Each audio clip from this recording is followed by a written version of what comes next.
What will it take for the major parties to prioritise the nation's food security and water resources for current and future generations of Australians? Because the risks of coal seam gas, we're risking what's priceless: clean air, clean water and land to grow clean, healthy food.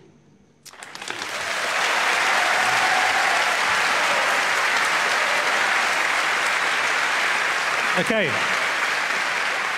Fiona Nash, and you can hear, a predominantly rural audience we've got here in Sydney, it must be said, but you can hear the passion about this issue. Absolutely, and can I just assure you to start with, it is a priority. I'm not just a politician saying that, it absolutely is. And the passion that's in this room, Tony, that's out there in the communities. I spend half my time, when we're not in Canberra, the rest of the time out in rural and regional communities talking to people on the ground, and I've been talking to them about CSG for a long time now. So I get it, I'm a farmer, I know what it's like, I know that we've got to protect the water, I know that we've got to protect the land. It's what we do, we've been doing it for 25 years, so I get it. What I think is missed in some of the conversation, is the fact that we do get it, and what actually has been done. My personal view is if there's going to be negative impacts on prime ag land from mining, then it shouldn't go ahead, and I think that's just a sensible and practical way to go ahead. But I think we've got to give credit, sorry Tony, but I think we've got to give credit to what has been done, and particularly in New South Wales, it was fixing up the fact that under Labor, they had 42% of the state that had mining exploration over it. They've bought it back. Okay, Fiona, I will give you a chance to really come back to that, but actually we're going to go back to our question because she was shaking her head at something you said. Look, I hear what you're saying, but that's not what we're seeing playing out on the ground. Okay. Thank you, Sarah.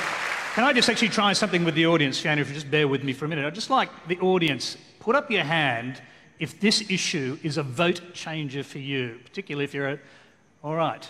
Okay, well, I can see an awful lot of people in the audience with their hands up. More than half, perhaps 3/4 of the audience put their hands up. It's a vote changer.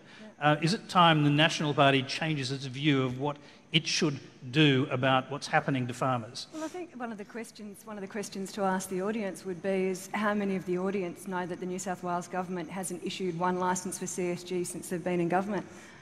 And I think it's those things that are really important. It hasn't cancelled very many either. Yes, it has. It's actually brought them from around 45% back to 11% of the landmass. They're actually reducing, they're pulling back and they're buying back. That's a moratorium, isn't it? But they're buying back the licences in a lot of these instances. So I understand that there is so much passion about this because we're talking about our farming land. We're talking about our land that actually produces the food, the grain and the fibre that we need as this nation and that we run on. But we've also got to have a balance in this. I've got two boys, both at uni. One's doing mining engineering, one's doing agriculture. So I think we've got to have a real balance in this. Okay, well, we've got a few farmers on the panel. Let's hear from Rob Cook. What do you think, Rob? Yeah, look, my opinion of it is just simple. It's dead set.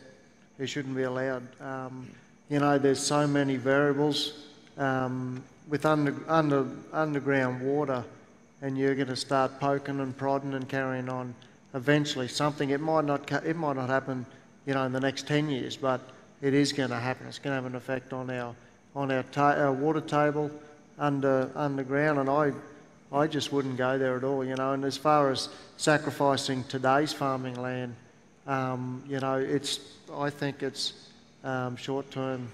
Have you seen? I know you're near Bundaberg now, but have you seen the impact of mining on agricultural land?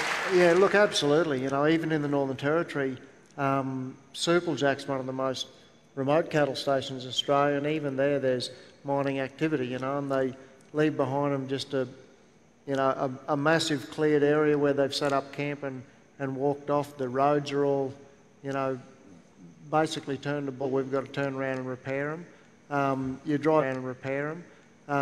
drive through the Central Highlands up around Clermont and Moranbah, the joint, it looks like a city from the air. It's just lights after lights, and they talk about regeneration and everything else with the land when they're finished, but I don't know any mine site that has ever been left like it was when they started after they left. And yeah, I'm dead set cranky on mining licences going ahead in Australia.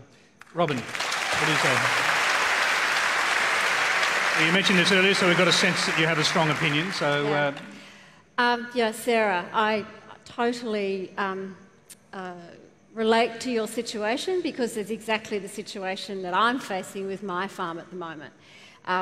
My farm, it's a proposed gold processing of an old mine that was mined back in the late 1800s using cyanide. I have 25,000 fruit trees, and I'm only 6 kilometres away from this mine. If there is a spill, there's already been sediment spills. If there is a spill, if this project goes ahead, then it's already impacted on the valley in terms of people's attitude to buying in the valley, in terms of buying land.